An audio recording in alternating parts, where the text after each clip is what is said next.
The alien soldier sat on the cold metal bench inside the prison chamber. His 4 hands were chained. His breathing was fast, his eyes wide. The room was silent, except for the soft hum of the electric walls around him. He had been through war. He had seen fire rain from the skies. But nothing had broken him like Earth had.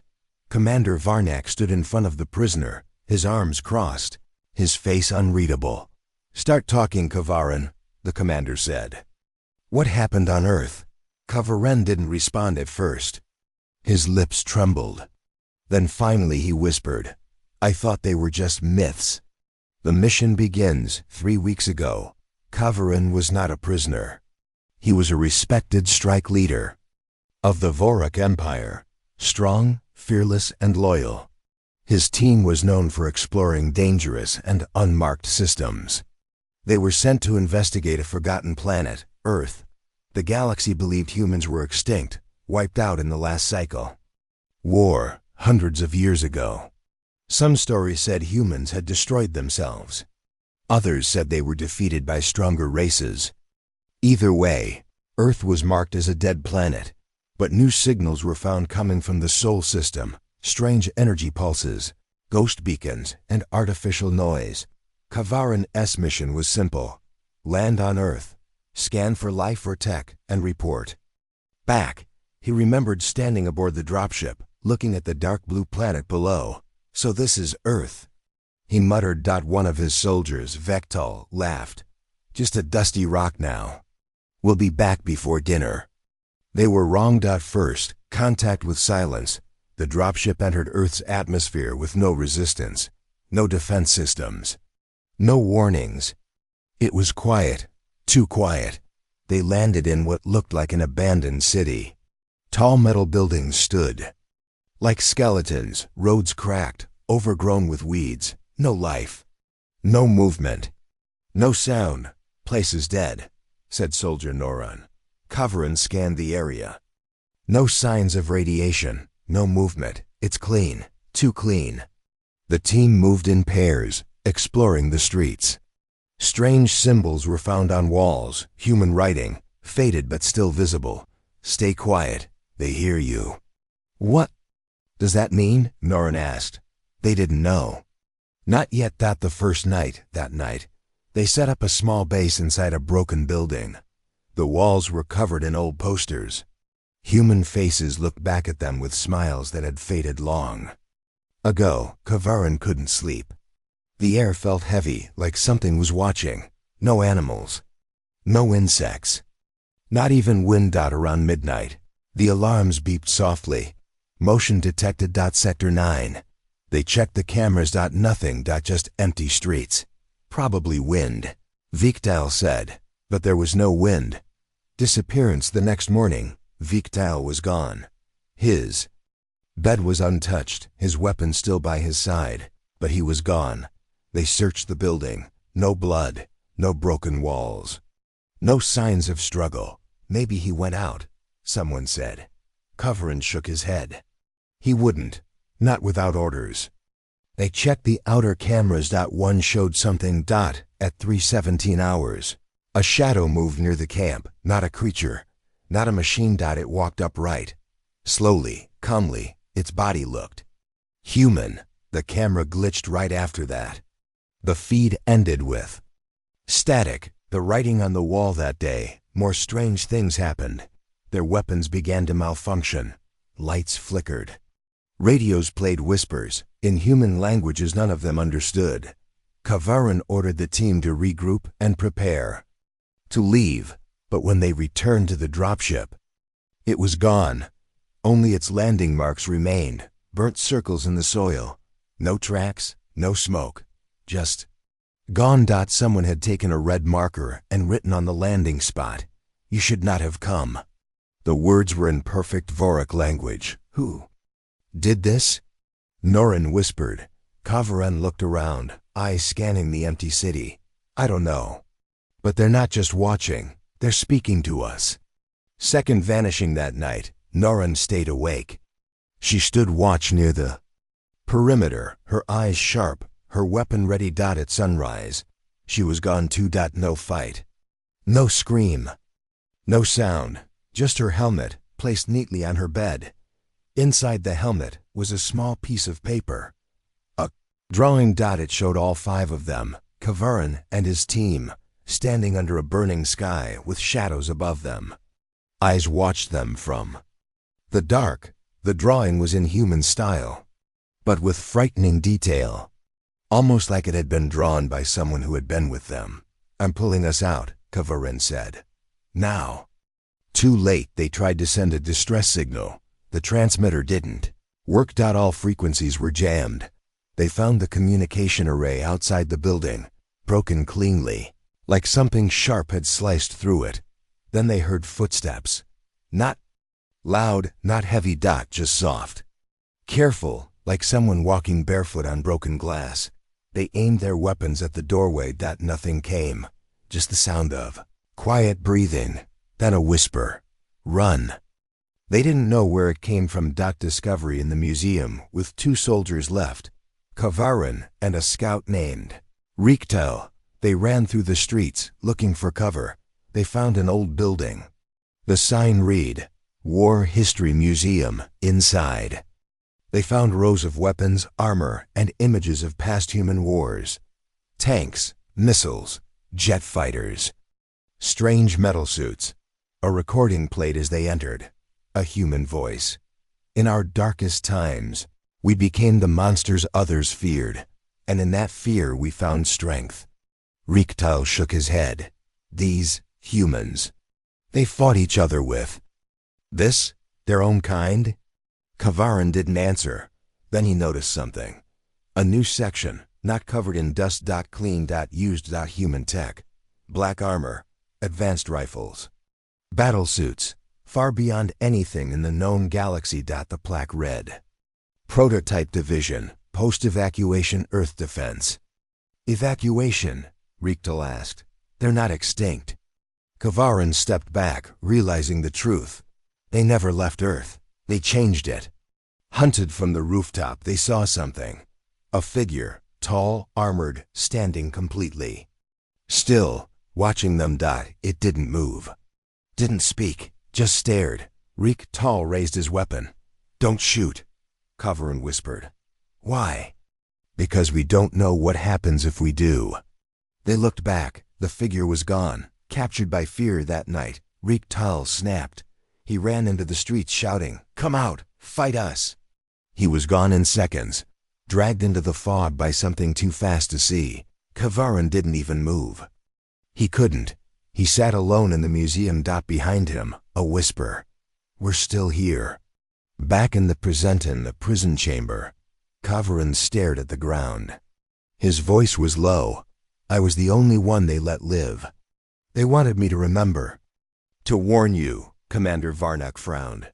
"Warn us of what?" Kavaran slowly looked up. His eyes filled with horror. "They are not dead. They are not weak. They are watching. And they let us in so they could hunt us, one by one." He leaned forward, eyes burning with madness. "We're not the hunters anymore. We are the prey." Commander Varnak turned to his assistant. "Prepare the War Council. If Earth holds living humans, we need to be ready." But deep inside, even he felt the fear growing, because Kavaran wasn't just telling a story, he was confessing, and the message was clear. Earth is no longer just a myth. It's a trap. The prison lights flickered again. Kavaran sat in silence, his body still chained, but his mind far away, lost in the memories of that cursed place. The interrogator leaned closer. "You said they were watching you. But how? How could humans hide from your sensors?" Kavaran's face twitched. "They didn't hide. They hunted us." Day 3 on Earth after Riktal's death. Kavaran was alone. He stayed inside the War Museum, barely moving. The exhibits around him felt more alive than the planet itself. Black armor suits stood like statues, their visors glowing faintly in the dark.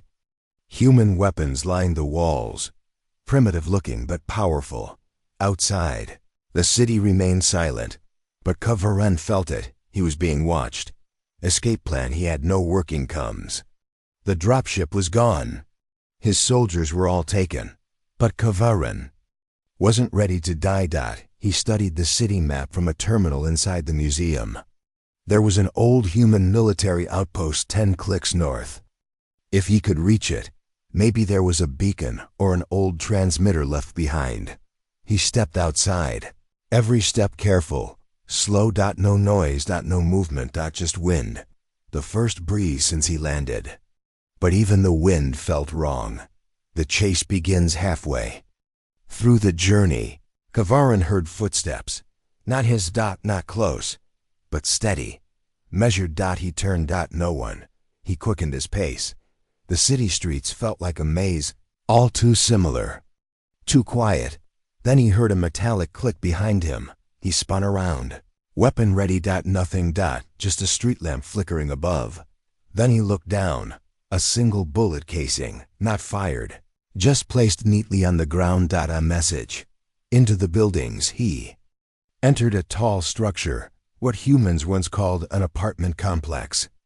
It was mostly collapsed, but the staircase worked. He climbed 3 levels and looked out the broken windows. The street below was empty. But something was different now. He felt it in his bones. Something knew where he was. He turned his scanner on. Still no signs of life. He checked heat sensors. Nothing. But when he looked back out, a figure stood in the street below. Black armor. Human shaped. Motionless. Just looking up at him. Kavarin didn't blink. And in the time it took him to breathe once, the figure was gone. Running for his life, Kavarin ran. He didn't care about traps, noise, or even direction now. He ran through alleys, over broken fences, under rusted bridges. Something was following, not close, but always there. Always watching. He heard soft breathing behind him once, but when he turned, it was gone. Then loud metal footsteps above. He looked up. Someone was running across the rooftops. Following. Matching his speed. No alien move like that. Only humans. The traps as he crossed an old highway. Something clicked under his foot. Too late. A rope pulled his leg up, hanging him upside down. His rifle fell. He struggled, pulled a knife from his side, cut the rope. He crashed to the ground. He looked up. There was a camera on a nearby wall. Recording him. Live feed. Somewhere. Someone was watching. He crawled behind an old truck and found something written in blood on the side. You still have time to run. His heart pounded. He whispered to himself. Why are they playing with me? Human psychology inside the alien war. Room. Back in the present. Commander Varnik watched the recording. You're telling me they didn't kill you because they were studying you? Kavarin nodded slowly. No, they already knew us. They were enjoying it. Enjoying what? The fear. Back to the hunt. Kavarin reached the old military outpost at sunset. It was hidden behind a forest. Dead trees, broken vehicles, crumbling fences. Inside, it was dark. He activated his helmet light and walked through the empty halls. Human bodies long dead still lay in the corners, untouched for decades, but the tech was still glowing. He found an old comms room. Terminals working. He tried to send a message, signal sent, but the screen blinked once and shut off. Then a new message appeared. They already heard you. He backed away slowly. A soft click echoed from behind. He turned. A black armored human stood at the door, helmet on, face hidden, weapon lowered. Just staring. Kavarin raised his weapon. Back off. The human didn't move, didn't even flinch. Then, slowly, the human raised one hand and pointed to the wall behind him. Kavarin turned. Video screen lit up. It showed him. Every step since landing. Recorded. Track. From the dropship to the museum, to the buildings, to the forest. Even his private moments. Sleeping, eating, crying. Everything. Kav. A single quotes. Ren dropped his weapon. His voice broke. What are you? The human finally spoke. One word, robotic and cold. Evolution. Mercy or message, the human turned and walked away. Kavaran followed, afraid but curious. No tricks. No attack. Just silence. The armored figure led him outside, then vanished into the trees. On the ground was a flare, blinking softly. A clear path. The same road his team came in on. Escape. He didn't question it. He ran. Extraction cave and ran for hours. Near the edge of the atmosphere. A small alien pod picked up his signal. A failsafe device he forgot he had. It landed it, pulled him inside. No humans followed. No shots fired. Just the silent planet behind. As the pod rose into space, he looked down. The city was gone. In its place a massive black structure, not a ship. A living fortress. He watched it pulse. And then disappear from view. Back to the interrogation. You escaped, Commander Varnak said. But why? Kavaran's hands were shaking again. They let me go. Why? Kavaran looked up, his eyes hollow. To speak. To warn. To tell you. He paused. They were never extinct. They were hiding, growing, waiting. They let us land. Let us walk in, so they could hunt us, one by one. Not for war. Not for revenge. Just to remind the galaxy. He leaned forward. That humans are not myths. They're nightmares. Transmission begins at that exact moment, in the war chamber. Alarms blared. A message was broadcasting from deep space, encrypted in old galactic code, human style, one sentence, translated across every system. You hunted us once. Now it's our turn. The message played on repeat. And in the background, a slow, deep breathing sound, like something massive waking up. Something hungry. Kavaran sat still in the prison cell, his eyes empty, voice low. The interrogators leaned closer, waiting for more. His last words still echoed in the room. They hunted us. To remind the galaxy that humans are not myths, they're nightmares. One interrogator, a young officer, laughed nervously. Nightmares? One soldier scared you this much? Kavaran slowly looked at him. No, not just one. That was the worst part. He wasn't alone. They were always there. Always watching. Even before we landed. Before the landing, hidden ice. Kavaran took a deep breath and continued his story. He remembered something strange from the beginning of the mission. Their ship had picked up weak energy signals coming from Earth, but nothing strong enough to suggest life. It looked like a quiet, broken world. But now, he knew better. Those signals weren't random. They were meant to bring someone in, meant to lure. Someone. Their sensors hadn't failed. They were tricked. First camera found. He remembered the second day when Viktal and Norin had still been with him. They had found a narrow alley near the ruined city center. Strange symbols were carved on the walls. Human letters. Kavaran couldn't read them, but Norin took a photo with her scanner. Just then, Viktal shouted, "Over here!" They followed him. At the corner of the alley, mounted high up. Under an old human sign was a camera, still working, still glowing red, still recording. How was it active? Norin asked. Kavaran scanned it. It wasn't connected to any power grid. The energy came from something else. Something far away. The silent network. They found another camera 2 blocks later. Then another. Then dozens more. Inside a broken hotel, they found a control room with monitors still alive. Footage played in a loop. Themselves, walking, searching, moving. Every step recorded. Even moments inside their landing zone. How? Viktal whispered. The answer came on a nearby screen. New footage. Real-time. Kava single quotes. Ren turned and saw himself on the screen, standing in front of the camera.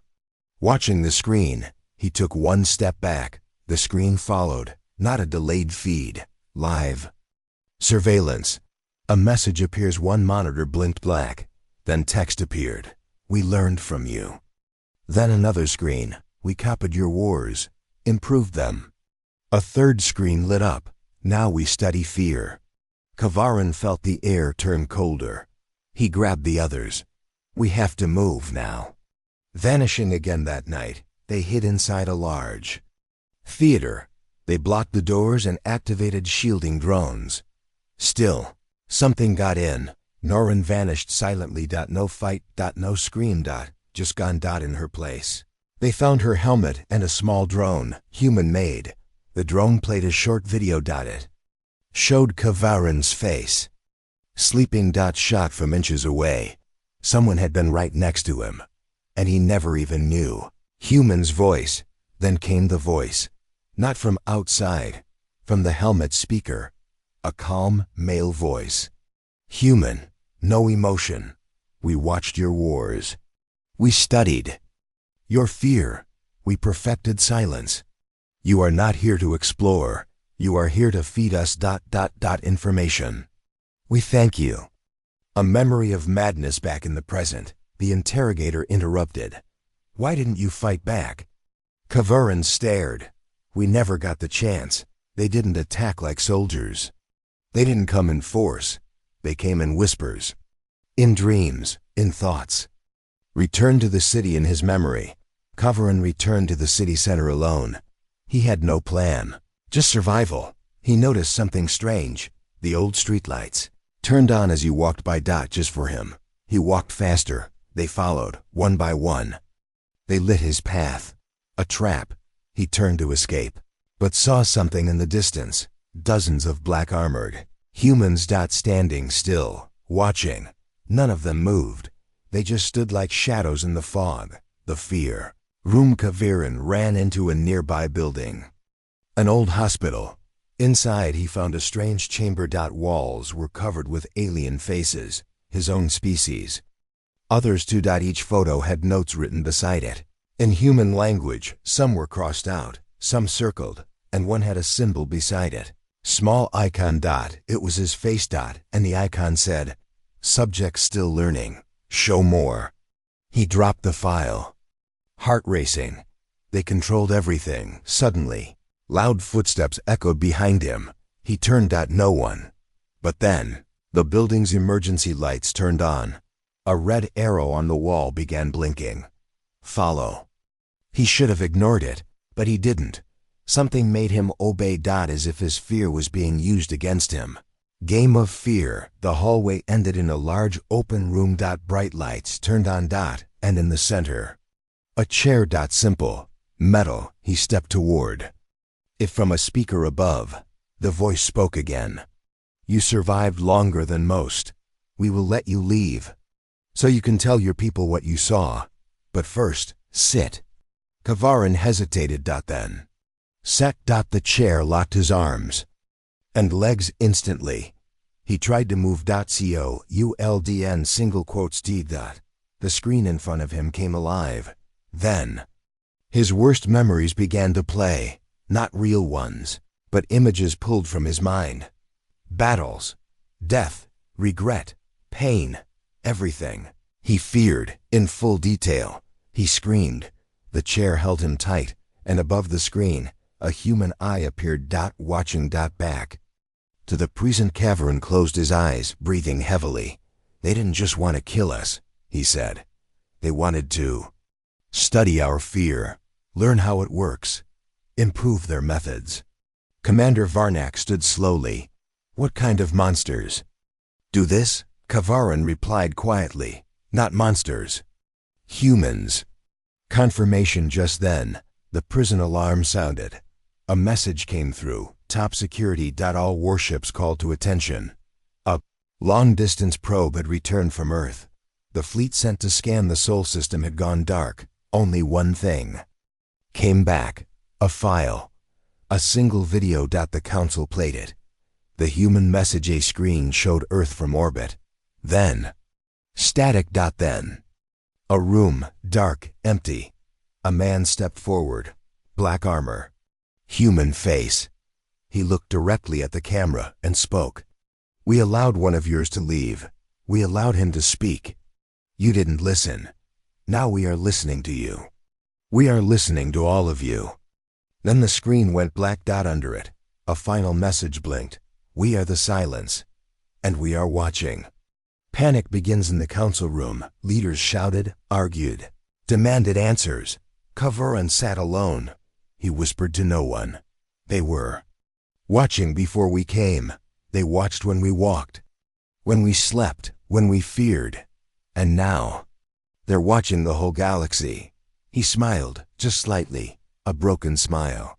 They don't want war. They want fear. Kavaran's eyes were heavy with exhaustion. His body ached. But his mind was still trapped in that terrifying memory, the moment he came face to face with one of the humans. Not as an enemy, not as a hunter, but as something else.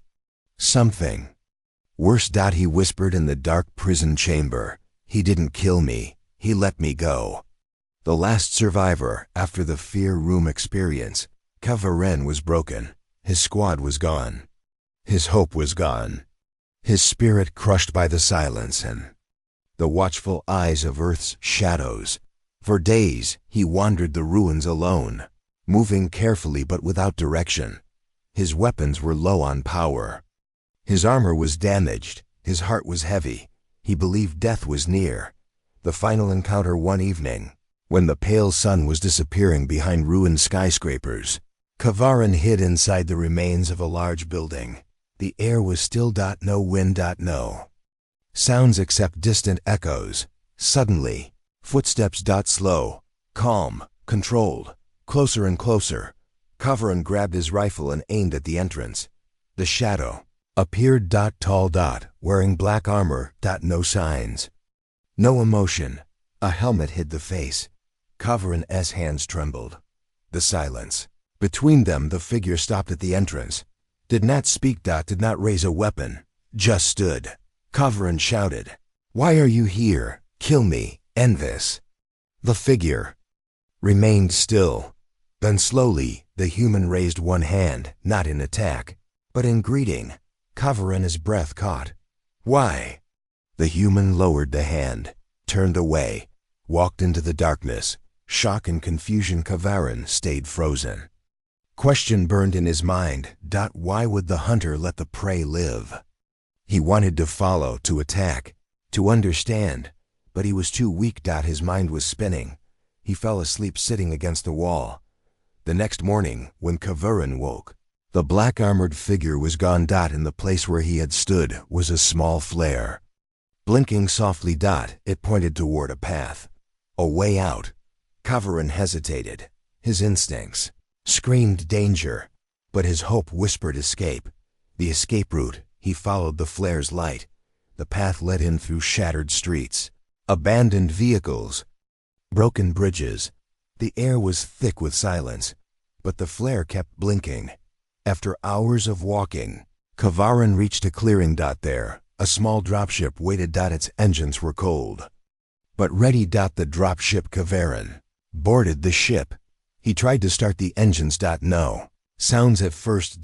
Then the engines hummed. The ship lifted slowly. He looked back at Earth, the planet that had hunted him, the planet that had lost millions but still lived, the living fortress from space. Kavaran saw a dark shape below. It was not a ship. It was a living fortress. It pulsed with energy. A city in the sky, and it moved. Slowly. Purposefully. Like a beast watching him leave. Returned to the Empire. Kavaran's pod landed on the Varak command station. He was carried away by medics. They examined his injuries. His mind was weak, but his story was strong. He was the only survivor. The warning at the council chamber. Kavaran told everything. About the cameras, the silence, the fear, the human who spared his life. The living fortress. The hunting game. The message. The council's reaction. The leaders were silent. Then angry. They called for weapons. For fleets. For war. But Kavaran shook his head. War won't help. They don't want war. They want fear. A new threat. Kavaran's warning was clear. The humans had changed. They were no longer the weak species from history. They had become something new, something terrifying. Kavaran's madness. The longer Kavaran spoke, the more broken he looked. Voice sometimes cracked. He sometimes stared into space. He whispered, "I don't understand why he let me live."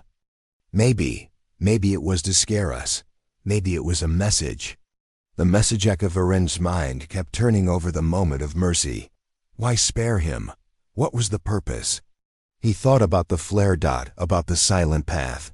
About the living fortress. And then it hit him. They wanted him to go back. To tell their enemies. To spread fear. The truth of the human war in his memories. Kavarin saw flashes. Humans. Fighting humans. Wars that never ended. Weapons designed to kill not only bodies but minds. They learned from their wars. They became masters of fear. And now, they use that fear as a weapon. The human smile won clear. Memory burned in Kavarin's mind. The human face under the helmet. Eyes dark and sharp. Smile. Not cruel. Not kind. Knowing. A warning. A prisoner of fear. Kavarin was not just a prisoner. He was a messenger. A warning. The human hunter let him live, so the galaxy would hear the truth. That humans were no longer the hunted. They were the hunters. The final words in the prison chamber. Kavarin looked at the commander. His voice low but steady. "Tell your leaders. Prepare your fleets. Because soon, the silence will end. And the hunt will begin." The cold metal walls echoed with Kavarin's heavy breathing. He was chained but not broken yet. His eyes burned with a fire that no prison could hide. The alien commanders gathered around him. Their faces showed doubt, anger, fear, but mostly confusion. One of them, General Korlak, stepped forward. "You say these humans are no longer what we knew. What do you mean?" Kavarin lifted his head slowly. "They have changed. They are no longer the humans of old stories. They have become monsters." The warning before the war. Kavarin's voice was low but urgent. "When we first met, humans seemed quiet, weak, afraid. They did not fight like other species. They hunted with silence, patience, and fear." General Korlak frowned. "That was survival, not change." "No," Kavarin said. "It is more than survival. It is evolution. They learned our tactics, copied our weapons, improved our fears. They mixed it with something dark. The black-armored human," he told them about the black-armored human who spared his life. He was different, not just a soldier, a killer with a plan. He walked through an alien base alone and took control without firing a single shot. The commanders exchanged shocked looks. Kavarin continued, "I saw his helmet. It had markings. Alien symbols from a species we do not know. An alliance?" General Korlak asked. "Maybe, but it was not a friendship. It was something worse, a warning." The War Museum Revelation Covenant recalled the Human War Museum where he saw the ancient weapons. They keep the past alive, but they do not glorify it. They learn from it. Every war, every failure is a lesson. He showed the commanders the data files he managed to salvage. Maps of battles. Plans of attacks. Diagrams of human weapons, some ancient, some new. The titans of war among the files was something terrifying. Blueprints of giant suits, larger than any mech or tank in the galaxy. They called them titans. Massive war machines powered by unknown energy. Kavarin's voice dropped. "They are walking cities of death." The psychological weapon. The commanders listened, tense. Kavarin explained how humans used fear as a weapon. They do not always attack with guns. Sometimes they use silence, shadows, whispers. Psychological warfare? One commander asked. Yes. They trap their enemies in fear until they break. They watched us fall apart, one by one. We were not soldiers there. We were prey. The lost fleet. Kavarin gave the final blow to their hope. The fleet sent to Earth. It vanished. No signals, no survivors. Just silence. The room went cold. General Korlak asked, "What do you think happened?" Kavarin's eyes shone with horror. They were destroyed by something bigger than us. The living fortress, he described the massive black structure he saw rising from Earth. It is not a ship, not a base. It moves like a living thing, a fortress made to protect and hunt. The commanders whispered in fear. The humans knew work of Aren. Explained humans fought wars unlike any other. They destroyed their own planets, turned allies into enemies. They created weapons to break minds, not just bodies. General Korlik shook his head. Sounds like monsters. They are, Kavarin sighed. Monsters shaped by centuries of war and survival. The warning ignored Kava. Ren told them about the black armored human's message. We let you live so you can tell your people. He looked at the commanders. But you did not listen. The madness of Truth Kavarin's voice became shaky. They do not want war. They want control through fear. They want us to be weak, afraid. The human smile, the memory of the human smile haunted Kavarin. It was not kindness. Not cruelty, just certainty. A warning. The coming storm. Kavarin finished with a chilling warning. If you ignore this, if you send fleets without preparation, then you will bring destruction. But if you listen, maybe, just maybe, we can survive. The council's decision, the commanders, looked at each other. Some nodded.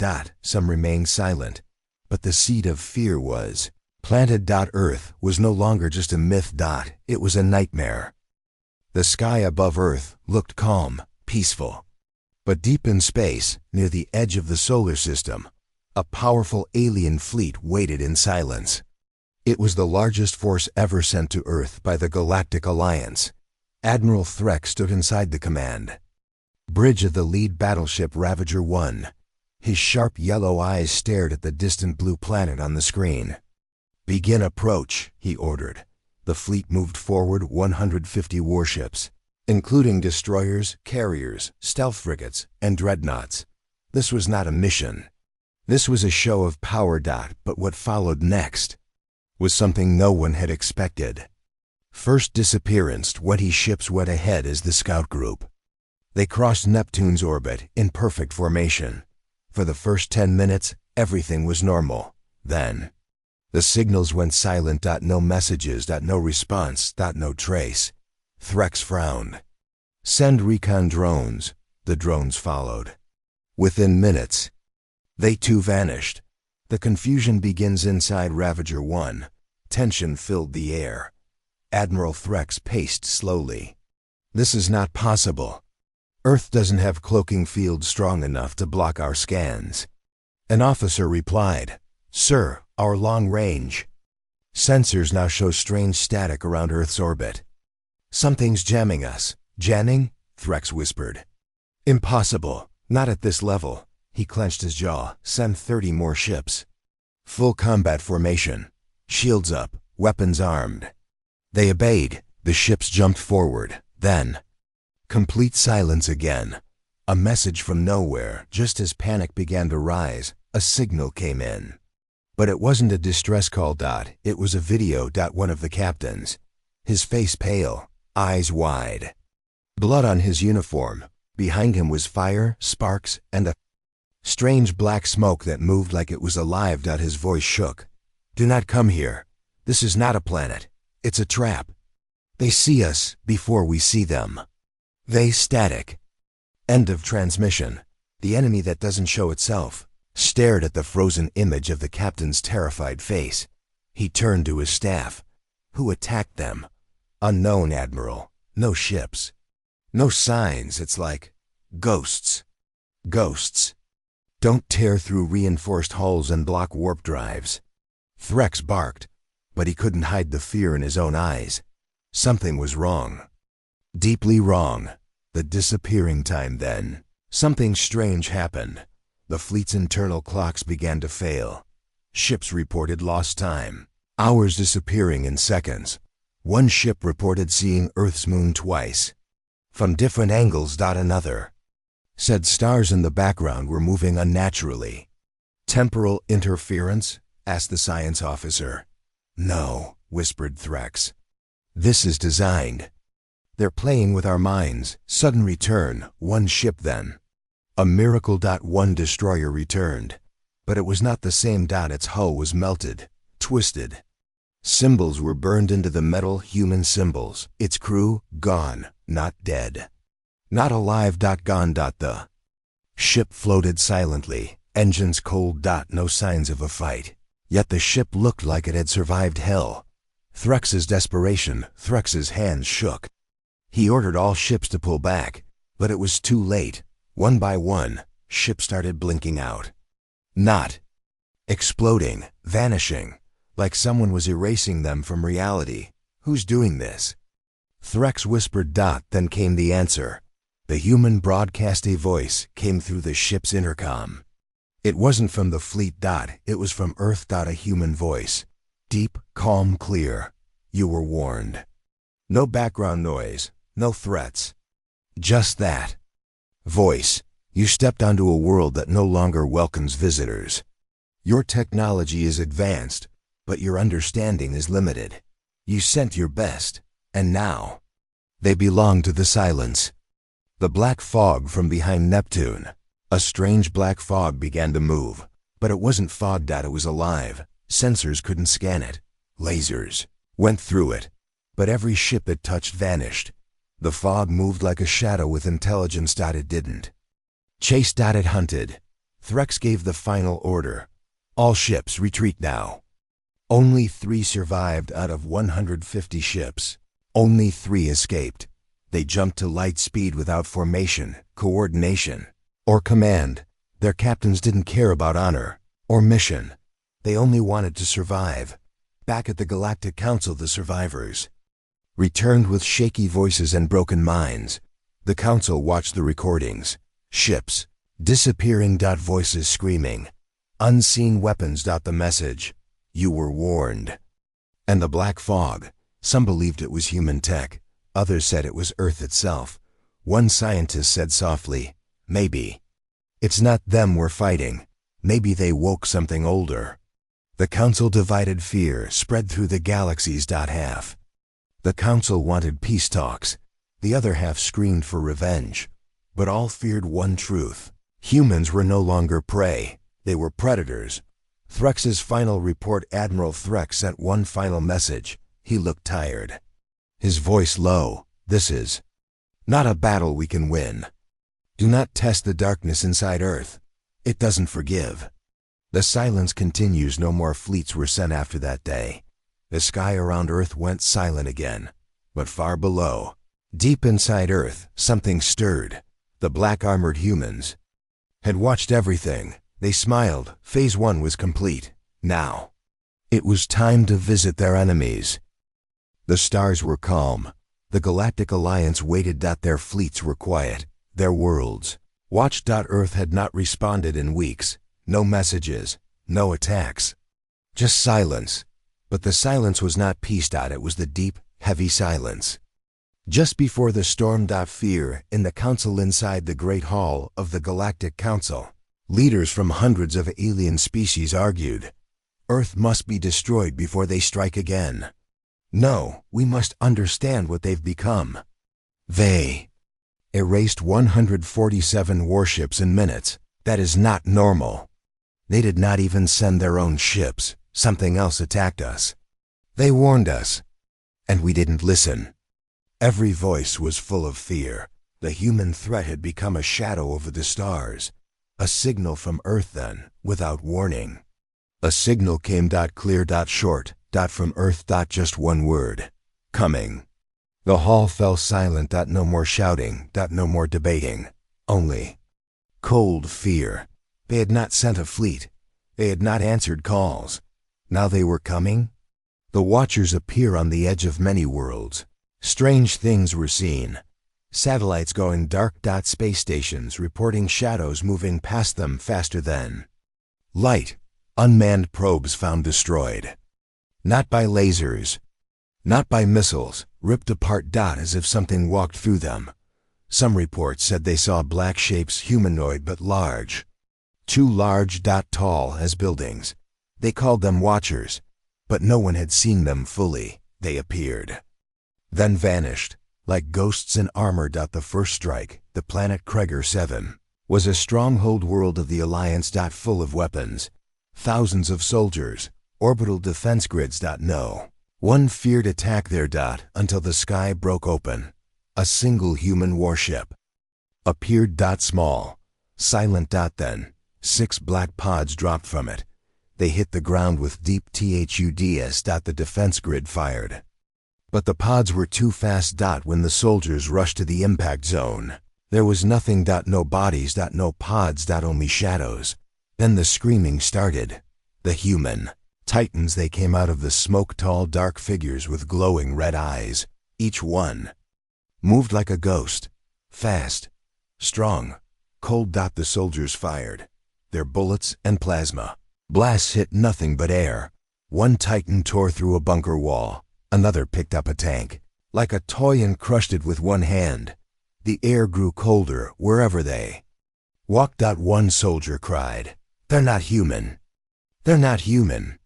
But the truth was worse. They were human. Just changed. Evolved. Perfected for war. Escape from Craig or -7 within 10 minutes. Half the planet's defense forces were gone. In 20 minutes. All orbital cannons were offline. At 30 minutes, the command center was breached. The last signal from Kreger 7 was a whisper. "They're not here to talk. They're here to hunt." After that, nothing. No more signals. Only silence. Another planet gone. Who are they? The Alliance tried to study the black armored titans. They called them Voidborn. Built from unknown materials. Some said they were eyes. Others believed they were ancient soldiers, kept alive by machines. But one thing was clear. They felt no fear. No emotion. No mercy. They did not take prisoners. They did not answer calls. They only destroyed. Story of General Kaelor Gerald. Kaelor of the Zentari Empire had once laughed at Earth. He had called them hairy animals with toys. Now he stood inside his fortress, watching a live feed from his capital. A black titan had entered the city. Just one. The army tried everything. Explosives, acid, lasers, gravity, traps. Nothing worked. Kaelor's best elite guards charged at it. It didn't even move. It just looked at them. And they stopped, frozen place. Some screamed. Others dropped to their knees and wept. The feed ended. Kaelor turned pale. He whispered, "They don't even need armies. One is enough." Whispers across the galaxy, across the stars. Rumors spread like fire. They came without ships. They use dark energy. They don't speak. They don't sleep. They just erase everything. Earth has become the center of something ancient. Some said Earth had made a deal with a forgotten power. Others believed humanity had unlocked a force beyond science. But the most chilling theory? Humanity had not changed. They had simply revealed what they had always been, the return of the Mython. The quiet moon of Gexer Prime. An old alien monk spoke to a group of frightened children. His voice was calm. "I told the council long ago. Earth is not a planet of peace. It is a cage, a prison. And the beasts inside were sleeping. But now they are awake." The children asked, "Can't anyone stop them?" The monk smiled sadly. "No one stops death, my child." Human. Message to the galaxy. Then another signal came. From deep space. Translated in every known language. Spoken by a human voice. Strong and cold. "We watched. We waited. We warned. You came to our home with war. Now we come to yours with silence. This is not conquest. This is balance. For every ship you sent, a world will fall. We are not angry. We are not cruel. We are human. And now you will understand what that means. Final stand or total surrender." Alliance knew it was over. Fleet after fleet had disappeared. Planets had gone dark. No war was ever fought like this before. There were no battles, only silence and destruction. A choice was given to the council: kneel or vanish. Some planets surrendered. Others tried to run. But nowhere in the galaxy was safe. The Voidborn could appear anywhere. A new galaxy. 50 worlds were gone in 1 year, not ruled, Not occupied. Just gone. The stars now whispered the name human with fear, not because of their numbers. Not because of their ships, but because when Earth is silent, humanity is coming, and when they come, you disappear.